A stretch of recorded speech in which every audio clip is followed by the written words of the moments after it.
Bonjour à tous pour ce dernier jour avec Van Chan, donc à Lamprabang.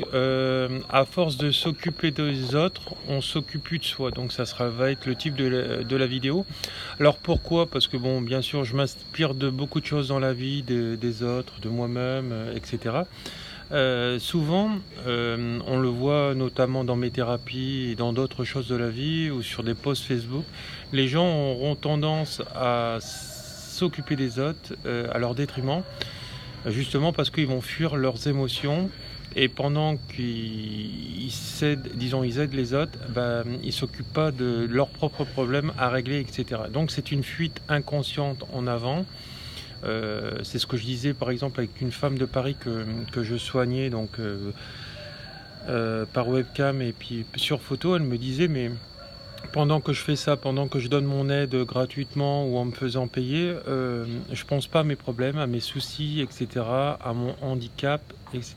Alors mon handicap, il commence déjà par des émotions qui ne sont pas gérées, qui sont mal gérées, qui sont mal extériorisées, parce qu'une émotion, c'est une émotion qui fait un dégât dans le corps, c'est une émotion non gérée à l'extérieur de soi, c'est-à-dire qu'on ne commence pas à la verbaliser.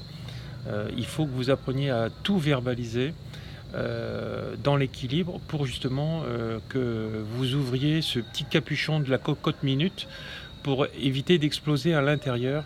Voilà, donc j'aime bien cette expression, la cocotte minute. Voilà. Et à partir de ce moment-là, vous allez commencer à apprendre à gérer vos émotions. C'est ce qu'on retrouve chez les enfants de moins de 4 ans. Quand ils font leur crise, ils se roulent par terre, ils ont déjà compris. Sauf que eux, ils n'ont pas été coupés de leur divin, de leur âme. Vous, oui, parce que papa et maman vous ont conditionné d'une certaine façon. C'est ce qu'on voit dans les stages, etc. Notamment dans une partie du stage du chamanisme, comment libérer notre enfant intérieur qui est abîmé, etc.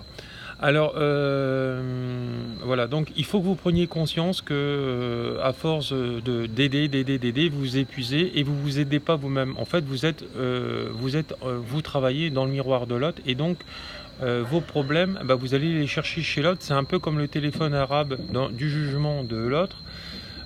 Puisque vous ne voyez pas en critiquant pour certaines personnes qui font que juger, etc., vous ne voyez pas qu'en même temps, vous bloquez votre vie et vous allez la détruire. Voilà.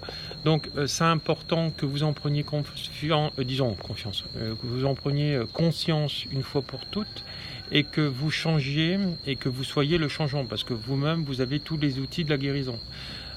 Et donc vous êtes ce chaman intérieur qui dort, qui est endormi, etc. Puisque de toute façon vous avez le pouvoir de guérison rien que par le pouvoir de l'intention. Voilà. Donc notamment. Et après, tout ce que vous allez penser, vous allez l'avoir, etc. Comme moi avec Van. Quand on est vraiment dans les synchronicités de notre âme, etc., par rapport à notre chemin d'âme. Et si vous n'êtes pas dans votre chemin d'âme, vous allez être malheureux, quelle que soit la situation financière dans laquelle vous êtes. Moi, je connais des gens qui sont très très riches et qui sont malheureux. Parce que la notion de relation, donc du bonheur et de l'argent, n'a aucun rapport. C'est comme la relation de l'instruction et de l'intelligence, ça n'a rien à voir. C'est pas parce que vous êtes ingénieur que vous êtes quelqu'un d'intelligent. La plupart du temps, c'est souvent l'inverse. Voilà.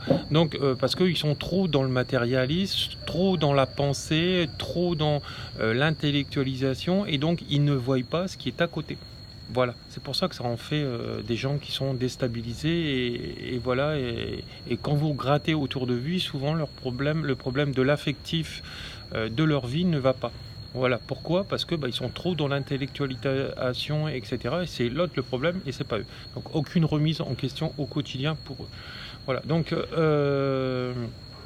d'abord il faut travailler son intérieur.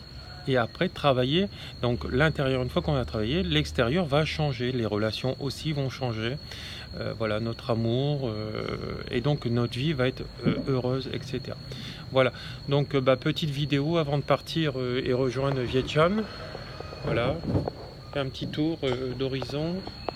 Là, regardez cette bel endroit, très calme, je vous le conseille, donc l'Oasis à Lamprabang. Voilà. Magnifique endroit, calme, reposant. Voilà, bah gros bisous, beaucoup d'amour et voilà, la belle vanne. Au revoir. Au revoir.